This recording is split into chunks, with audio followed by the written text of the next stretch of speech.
Hello everyone, I am Arshad Hussain. Welcome to Eklavya agriculture academy. तो जैसा कि आप लोगों को 3 लेक्चर हम दे चुके हैं पहले से, अब अपने चौथे लेक्चर की तरफ बढ़ते हैं हम। तो स्टार्ट करेंगे प्लांट डिजीज मैनेजमेंट से। तो प्लांट डिजीज मैनेजमेंट जानने से पहले एक चीज़ हम लोग जान लेना बहुत ज़रूरी है, एक हिस्टोरिकल इम्पोर्टेंस है मैनेजमेंट से ही। एक फीमेल राइटर थी अमेरिका में जिनका नाम था रचेल कार्सन। इन्होंने एक बुक दी थी साइलेंट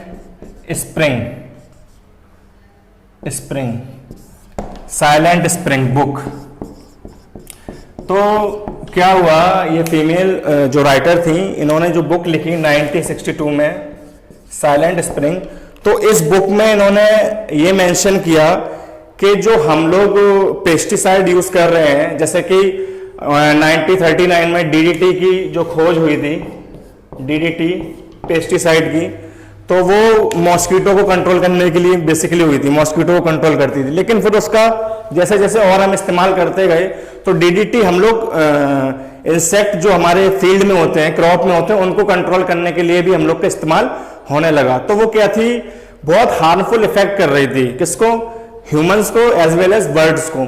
तो ये किसी को पता नहीं था कि मतलब इसका इतना हार्मफुल इफेक्ट हो रहा है, और सब लोग डीडीटी का प्रोडक्शन करे जा रहे थे अमेरिका में, और through out the world start हो गया था। ये हर जगह इंपोर्ट होने लगी थी, एक्सपोर्ट होने लगी थी, और इसका बहुत ज्यादा पेस्टिसाइड वैल्यू थी। लेकिन जो रचेल कार्सन थी, उन्होंने कहा था अपनी बुक में कि ये जो है एक पॉइजन है, जहर है, किसके लिए, ह्यूमन के लिए और बर्ड्स के लिए। तो उन्होंने बताया था कि अमेरिका में जो साइलेंट स्प्रिंग जो बसंत का मौसम होता है, वो एक दिन साइलेंट हो जाएगा। क्यों साइलेंट हो जाएगा? क्योंकि आप जब बायो एक्यूमुलेशन पढ़ेंगे तो बायो एक्यूमुलेशन में बताते हैं कि आपने मान लीजिए इंसेक्ट को कंट्रोल करने के लिए डीडीटी खेत में डाली, ठीक, इंसेक्ट तो मर गया फील्ड में, लेकिन मान लीजिए उस इंसेक्ट को किसी चिड़िया ने खा लिया, तो वो जो पॉइजन से इंसेक्ट मरा है, तो वो जो पॉइजन है वो बर्ड्स में जाएगा। तो बर्ड में जाएगा तो उसकी वजह से बर्ड्स खत्म होंगी। तो जब बर्ड्स खत्म होंगी तो ये बसंत का मौसम है, स्प्रिंग, ये जो हो जाएगा साइलेंट हो जाएगा। तो ये साइलेंट स्प्रिंग जो वर्ड आया वहीं से आया, रचेल कार्सन ने बताया था। तो जब 1962 में उन्होंने अपनी ये बुक पब्लिश की तो उनको पागल कहा गया कि ये पागल है, फालतू की बात बता रही है, ऐसा कुछ नहीं है, डीडीटी इतना नुकसान नहीं पहुंचा रही है और ऐसा कुछ हो नहीं रहा है। तो फिर जब और रिसर्च हुई तो बाद में देखा गया कि 1972 में कि हाँ सच में ये जो डीडीटी है ये बहुत ज्यादा हार्मफुल इफेक्ट दे रही है, ठीक है। तो जब 1972 में पता चला तो डीडीटी 1972 में क्या हो गई, बैंड हो गई। बैंड हो गई कहां से, यूएसए से। जो सबसे पहला बैन डीडीटी पे लगाया वो यूएसए में बैन लगा दिया। बैन लगाने के बाद क्या हुआ, जब इस पे यूएसए ने बैन लगाया तो अदर कंट्रीज जो थी अमेरिका की, उन्होंने भी इसको बैन कर दिया। अमेरिका के अलावा जो और कंट्रीज थी वर्ल्ड में, उन्होंने भी इसको 1972 में बैन कर दिया। तो रचेल कार्सन का यही कहना था कि जो डीडीटी है ये पॉइजनस है ह्यूमन के लिए एज वेल एज बर्ड्स के लिए। इसकी वजह से जो स्प्रिंग, जो साइलेंट स्प्रिंग जो यहाँ पर वो नाम दिया गया है, स्प्रिंग मतलब जो बसंत का मौसम है वो साइलेंट हो जाएगा, यानी कि खत्म हो जाएगा। तो इसके बाद फिर क्या हुआ, इसके बाद जो हमारा पेस्टिसाइड यूज हो रहा था क्रॉप के मैनेजमेंट के लिए, उसको बैन कर दिया गया पूरी तरीके से। डीडीटी बैन कर दी गई और बहुत सारे भी केमिकल बंद हुए। तो वहां से एक नया चेंज आया, जैसे कि environmental protection act EPA America में सबसे पहले आया। किसकी वजह से, यही इसी बुक की वजह से, साइलेंट स्प्रिंग की वजह से। और एक नया व्यू मिला हम लोगों को कि नहीं, हम लोग को केमिकल यूज नहीं करना है मैनेजमेंट के लिए, और भी कोई तरीके इसके लिए इजाद किए जाए, निकाले जाए। तो फिर उसके बाद साइंटिस्ट थे वेटजेल 1929 में। इन्होंने क्या कहा, इन्होंने ये कहा कि जो मैनेजमेंट का तरीका है, ऐसे नहीं कि कोई भी किसी भी तरीके से मैनेजमेंट करेगा, उसके प्रिंसिपल्स होने चाहिए कि आपको इस तरीके से मैनेजमेंट करना है। तो उन्होंने फिर क्या किया, उन्होंने सबसे पहले प्रिंसिपल्स दिए मैनेजमेंट के। तो प्रिंसिपल कौन कौन से थे जो वेटजेल ने दिए, उसमें सबसे पहले था आपका अवॉइडेंस, उसके बाद था एक्सक्लूजन, उसके बाद था इरेडिकेशन, उसके बाद था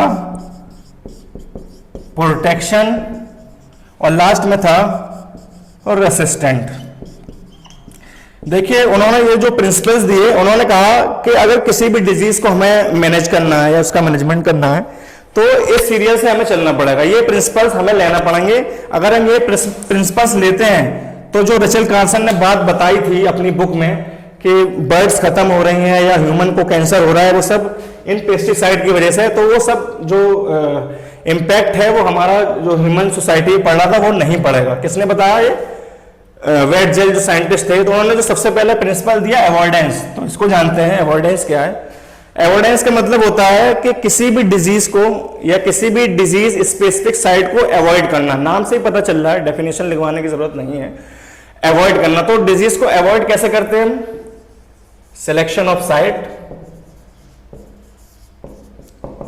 ठीक, एडजस्टमेंट ऑफ सोइंग डेट, और भी हैं बहुत सारे हैं, लेकिन हम यहां ज्यादा डिटेल से आपको नहीं बता सकते क्योंकि वीडियो लंबी हो जाएगी।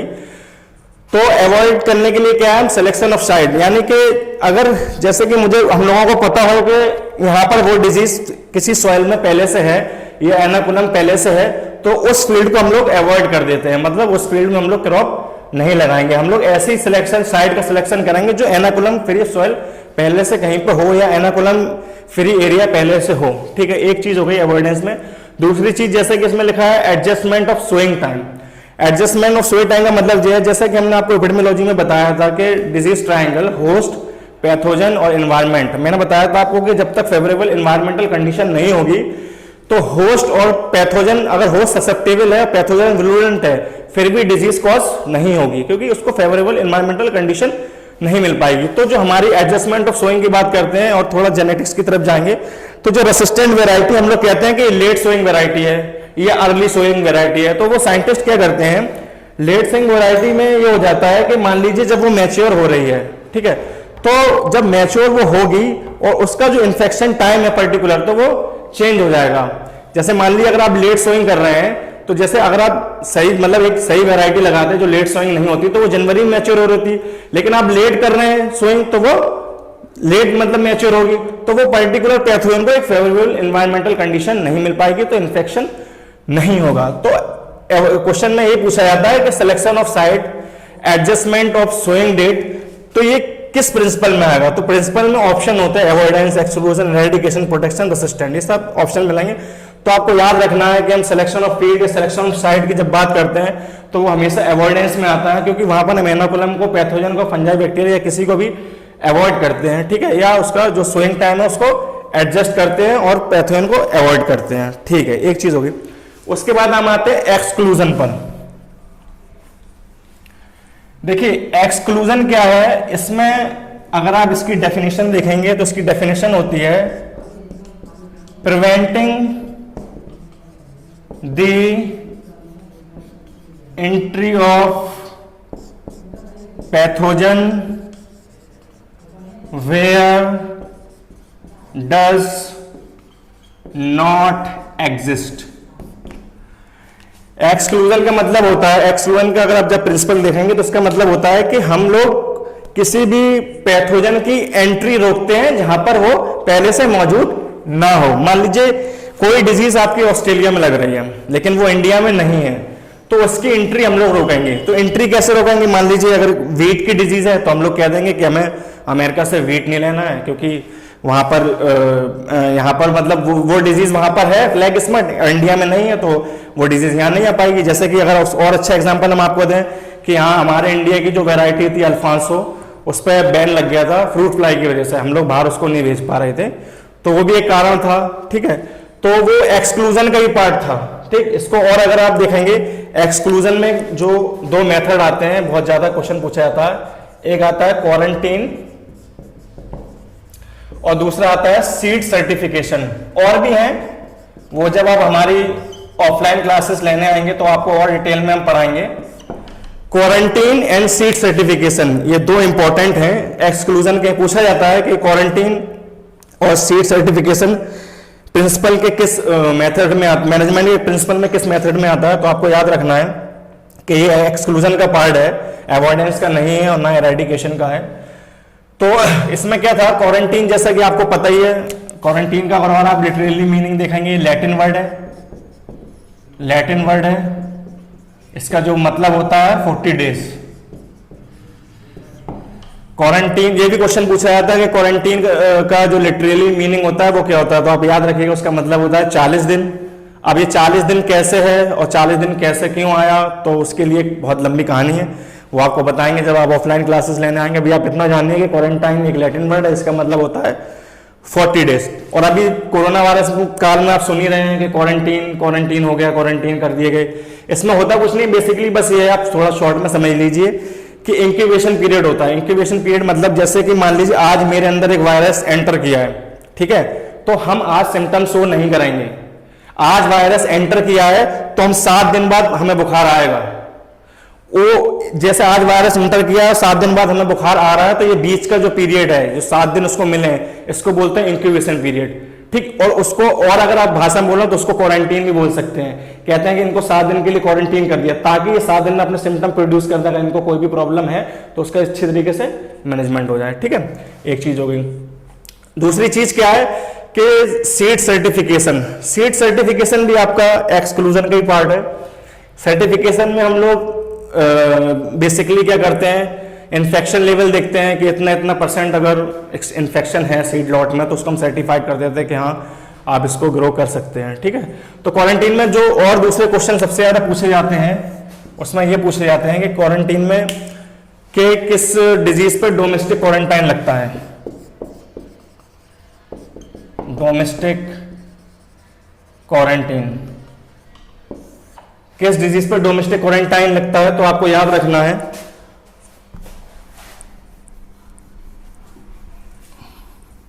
जो आपकी डिजीज है वो वार्ट ऑफ पोटैटो,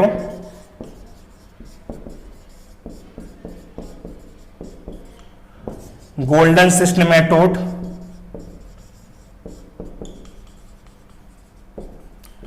और बंची टॉप ऑफ बनाना,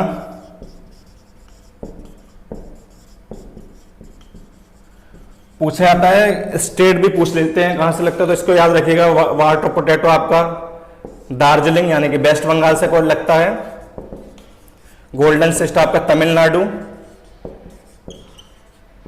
और ये आपका bunchy top of banana Kerala and Assam.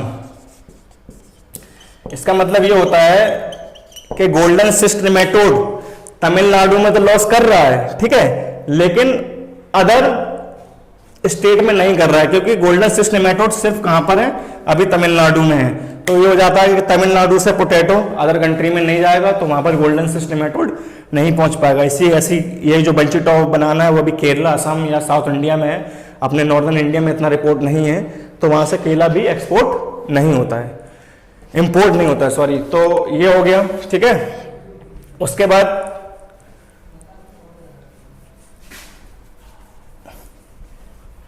Avoidance हो गया, एक्सक्लूजन हो गया। याद रखिएगा एक्सक्लूजन जो हमने बताया है उसमें क्वारंटाइन और सीट सर्टिफिकेशन आता है, और जो क्वारंटाइन है उसका लिटरली मीनिंग 40 डेज होता है, और जो क्वारंटाइन डिजीज पे लगता है वो हमने आपको बता दिया। इंपॉर्टेंट वर्ड भी एक लिस्ट है, लेकिन अभी आपके लिए इतना काफी है, ठीक है। उसके बाद आता है आपका eradication.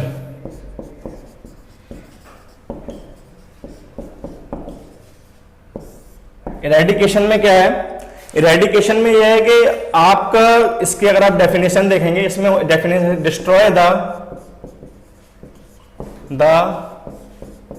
Pathogen at the source of site. Eradication में ये होता है कि किसी भी पैथोजन को हम डिस्ट्रॉय कर देते हैं, उसका जो सोर्स है उसकी साइड से। जैसा कि हमने आप लोगों को जो एक एग्जांपल बताया था बारबेरी प्लांट का, कि बारबेरी प्लांट जो 1660 में क्वारंटीन लॉ आया था कि सारी जो बारबेरी थी इरेडिकेट कर दी गई थी। किसकी वजह से? एक फंगस की वजह से, क्योंकि उस रस्ट उससे फैल रहा था। तो इरेडिकेशन का सबसे अच्छा एग्जाम्पल वही है कि अगर पूछा जाए कि जो बारबेरी प्लांट हार्वेस्ट हुई थी 1660 में, वो किस मैनेजमेंट के प्रिंसिपल के मैनेजमेंट में आएगा, तो आपको याद रखना वो इरेडिकेशन में आएगा। दूसरा इसका एग्जाम्पल और है जो आपका सिट्रस कैंकर है, फ्लोरिडा में जो सबसे पहले इसकी एपिडेमिक हुई थी सिट्रस कैंकर की, तो सिट्रस कैंकर में इसमें यही हुआ था कि जितने भी सिट्रस के ट्री थे सबको हार्वेस्ट करके बर्न कर दिया गया था, ताकि ये डिजीज कहीं और फिर स्प्रेड ना हो पाए। तो ये भी एक बहुत अच्छा एग्जांपल है, सिट्रस कैंकर इरेडिकेशन में आएगा आपका। बारबेरी प्लांट जो हार्वेस्ट हुए थे वो भी इरेडिकेशन में आएगा। तो ये सब इरेडिकेशन में ही आएंगे, ठीक है। तो आपको इतना याद रखना है कि पैथोजन किसके जो सोर्स है उसकी साइट को डिस्ट्रॉय कर देना, इस कॉल्ड इरेडिकेशन, ठीक है। इरेडिकेशन के बाद अब आता है आपका प्रोटेक्शन। प्रोटेक्शन देखिए, जो सबसे पहले हमने आपको बताया, आपने क्या किया, डिजीज को अवॉइड किया, ठीक है। कि यहाँ मान लो हमने मतलब टेस्ट कर लेते हैं पहले से, सॉइल टेस्ट कुछ भी कर लीजिए आप, तो उससे पता चल जाता है कि हाँ यहाँ डिजीज है, तो यहाँ में अपनी क्रॉप नहीं लगानी, ये पैथोजन पहले से मौजूद है। या मान लो फिर भी डिजीज हो गई, तो फिर हम कोशिश करते हैं कि एक एरिया से दूसरे एरिया में नहीं पहुंच पाए पैथोजन, जिसको हम फिर एक्सक्लूजन वाला मेथड लेते हैं। फिर भी मान लो अगर पहुंच गया तो फिर हम इरेडिकेशन अपनाते हैं कि मान लो पैथोजन तो आ ही गया है और इन्फेक्शन तो कर ही दिया है, तो इससे अच्छा क्यों ना इसको इरेडिकेट करके बर्न कर दिया जाए ताकि यहीं के यहीं खत्म हो जाए, ठीक है। लेकिन फिर भी मान लीजिए खत्म नहीं होता है, तो फिर हम आते हैं अपने चौथे प्रिंसिपल पे, जिसको हम बोलते हैं प्रोटेक्शन। तो प्रोटेक्शन में फिर और मेथड निकल के आते हैं। प्रोटेक्शन में निकल के आते हैं आपके, जैसे कि मान लीजिए प्रोटेक्शन में आप लेंगे cultural techniques, physical, biological method, ये सारे आपके किस में आएंगे, प्रोटेक्शन में। केमिकल भी इसी में ही आएगा आपका प्रोटेक्शन में। इसमें क्या होता है कि हम एक बैरियर क्रिएट करते हैं होस्ट पैथोजन के बीच में, जिससे कि डिजीज ना हो पाए, ठीक है। तो अब कल्चरल में भी क्या है, फिजिकल में क्या है, बायोलॉजिकल में क्या है, केमिकल में क्या है, थोड़ा थोड़ा ये भी हम लोग इसमें डिस्कस करते हैं।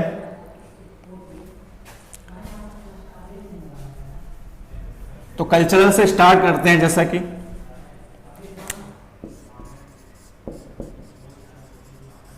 कल्चरल प्रैक्टिसेस में आपका सबसे पहला आता है होस्ट रेसिस्टेंट,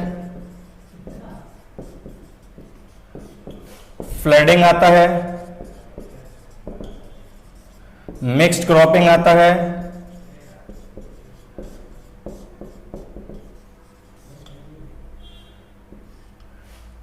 एंटागोनिस्टिक क्रॉप आता है, और भी हैं, बहुत सारे हैं, लेकिन आपको सब यहां नहीं बता सकते हैं। तो अभी आप इतना याद रखिए, कल्चरल में होस्ट रेसिस्टेंट, फ्लडिंग, एक एक इसका एग्जांपल दे देंगे किसके लिए, कौन इसमें किस डिजीज को मैनेजमेंट के लिए इसको यूज करते हैं। तो होस्ट रेसिस्टेंट, या होस्ट रेसिस्टेंट नहीं सॉरी, इसमें आएगा आपका नॉन होस्ट क्रॉप, हाँ नॉन होस्ट क्रॉप।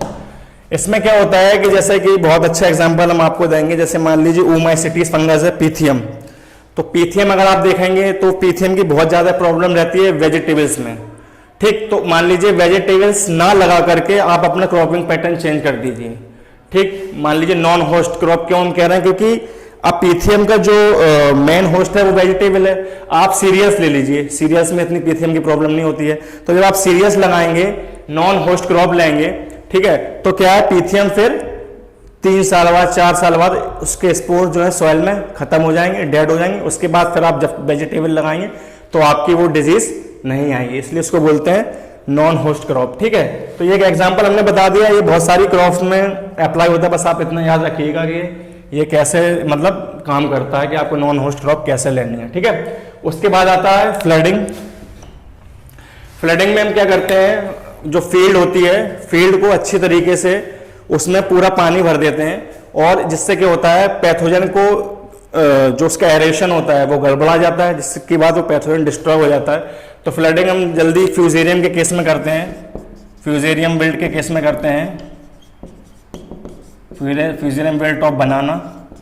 और भी कई डिजीज हैं, एग्जाम्पल एक एक बता रहे हैं आपको, कि फ्यूजेरियम के केस में करते हैं, ठीक है। उसके बाद आता है मिक्स क्रॉपिंग। मिक्स क्रॉपिंग में क्या होता है कि हम लोग 2 क्रॉप लेते हैं, एक जो होता है मतलब आपका मेन क्रॉप होता है, एक उसके अलावा दूसरा क्रॉप ले लेते हैं, जिसकी वजह से क्या होता है कि जो हमारी मेन क्रॉप है वो बच जाती है, दूसरी क्रॉप में जाके इन्फेक्शन हो जाता है। उसके बाद हम लोग एंटागोनिस्टिक क्रॉप लेते हैं। एंटागोनिस्टिक क्रॉप में ये होता है कि जो हमारी रूट एक्सुडेट है सर्टेन केमिकल प्रोड्यूस करती है, जिसकी वजह से जो पैथोजन है उसकी ग्रोथ खत्म हो जाती हैगी और हमारी जो मेन क्रॉप है वो बच जाती है। एंटागोनिस्टिक क्रॉप में आपका सबसे ऊपर नाम जैसे कि मस्टर्ड क्रॉप है आपका,